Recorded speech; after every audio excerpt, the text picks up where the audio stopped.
Top 7 Best Nvidia Graphic Card for Gaming in 2022. Through extensive research and testing, I have put together the list of options that will meet the need of different types of buyers. For more information, I have put links of products in the description. Make sure to check it out. Like the video, comment, don't forget to subscribe, and let's get started. Number 7. GeForce RTX 3060 Ti. When we tested the GeForce RTX 3060 Ti, we felt it might be the best of the bunch for Nvidia's Ampere GPU. It has all the same features as the other 30 series GPU, with a starting price of just $399. In theory, of course, as it naturally sold out just as quickly as all the other new graphics cards. Currently, the lowest price we can find is this MSI RTX 3060 Ti Ventus for $590, which is still nearly 50% more than the nominal MSRP. The 3060 Ti beat the previous gen 2080 Super in our testing, winning in every game we ran. It's also only about 9% slower than the RTX 3070 but costs 20% less. If you're still sitting on an older GTX 1070 or RX Vega 56, the 3060 Ti is up to twice as fast, sometimes even more, in the latest games. Number 6. Radeon RX 6600 XT. AMD answer to the RTX 3060, sort of, comes via the Navi 23 architecture. Normally, we'd expect a 32 CU variant of Navi 22, dubbed the RX 6700 non-XT.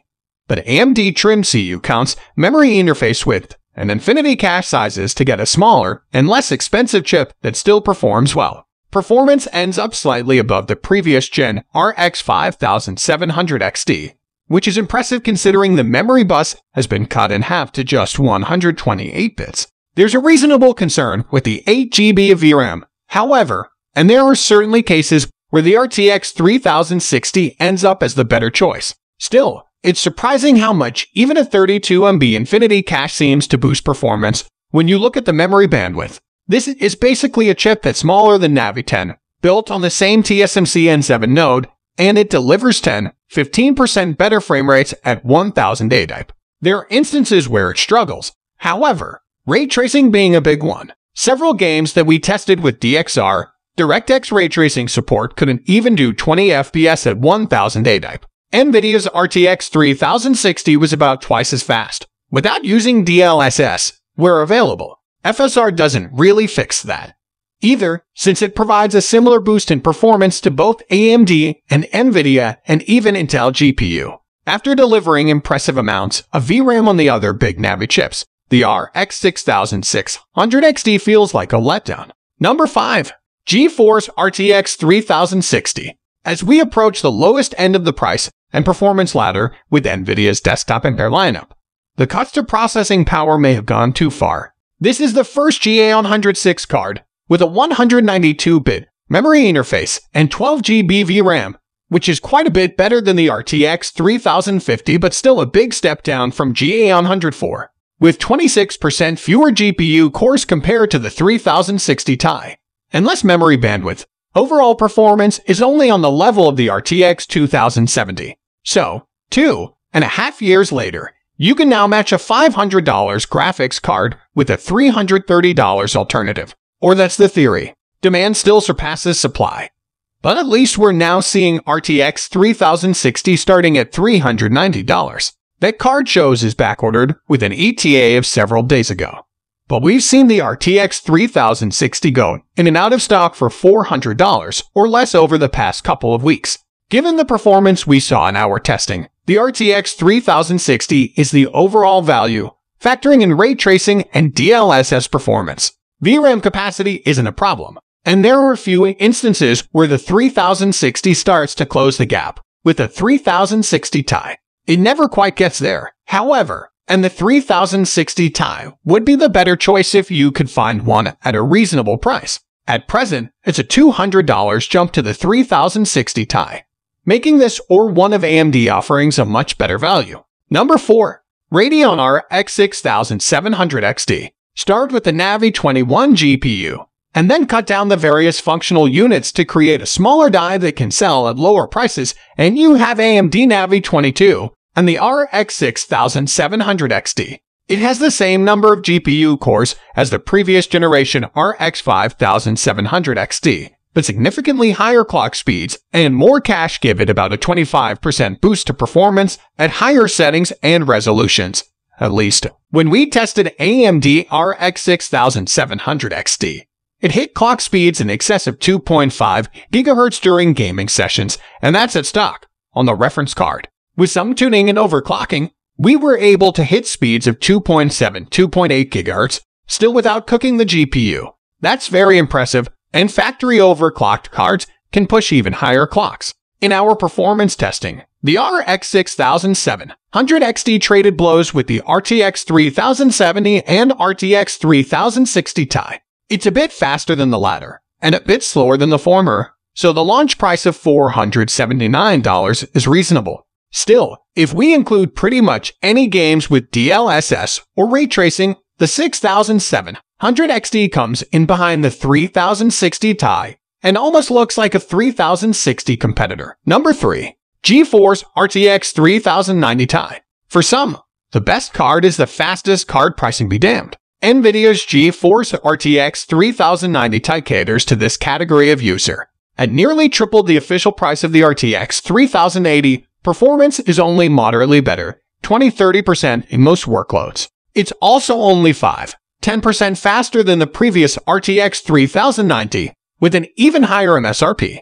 But looking at online prices, the 3090 Ti may only cost a couple hundred more than a 3090. And who are we kidding? Anyone seriously considering either of these probably doesn't need to worry about a few Benjamins. The RTX 3090 Ti will reign as Nvidia's top GPU until the next generation Ada Lovelace GPU arrive. It sports a complete GA102 chip with 84 SM, so there's no room or time for a new Titan card. Nvidia has said as much as well, that the 3090 Ti brings Titan-class performance and features, specifically the 24GB VRAM, into the GeForce brand. If you simply must have the fastest graphics card available, the RTX 3090 Ti isn't likely to be surpassed until this fall. Number 2. Radeon RX 6800 XT. AMD Radeon RX 6800 XT is the best card for Team Red. In our testing, the RX Radeon 6900 XT is technically about 5-7% faster, but it theoretically costs 54% more. That's not a great deal, especially since you don't get more VRAM or any other extras. Do pay attention to the current online prices, however, as the 6900 only costs about $100 extra and might be worth the spend right now. The RX 6800 XT provides a massive boost in performance and features relative to the previous generation RX 5700 XT. It adds ray tracing support via DirectX ray tracing or Vulkan RT, and is 70-90% faster across our test suite. The Navi 21 GPU was affectionately dubbed Big Navi prior to launch by the enthusiast community, and we got exactly what we wanted. It's over twice the size of the previous generation Navi 10, with twice the shader cores and twice the RAM. Clock speeds are also boosted into the 2.1-2.3 GHz range, depending on the card model. The highest clocks we've ever seen from a reference GPU by about 300 MHz. And AMD did all this without substantially increasing power requirements. The RX 6800 XT is a 300 WTBP, slightly lower than the RTX 3080's 320 WTBP. Number 1. GeForce RTX 3080. Nvidia's GeForce RTX 3080 sports Nvidia's latest Ampere architecture. It's over 30% faster than the previous Gen 2080 Ti, and supposedly costs $500 less. When we tested the new RTX 3080 Ti, it didn't manage to supplant the incumbent, thanks to its significantly higher pricing. However, do keep an eye out for the RTX 3080 12GB cards, which at present seem to carry about a $50 price premium, a premium well worth paying in our book. If you're serious about maxing out all the graphic settings and you want to play at 4K or 1440p, this is the card to get. It's mostly overkill for 1080p gaming, unless you're running the latest ray tracing games, in which case DLSS support should also help performance, with potentially double the ray tracing performance of Turing. And games like Cyberpunk 2077 using even more ray tracing effects, the RTX 3080 is your best bet at playing games in all their ray trace glory without nuking the piggy bank. Ampere also brings improved tensor cores for DLSS, a technology we're bound to see more of in future games now that it doesn't require per-game training by a supercomputer.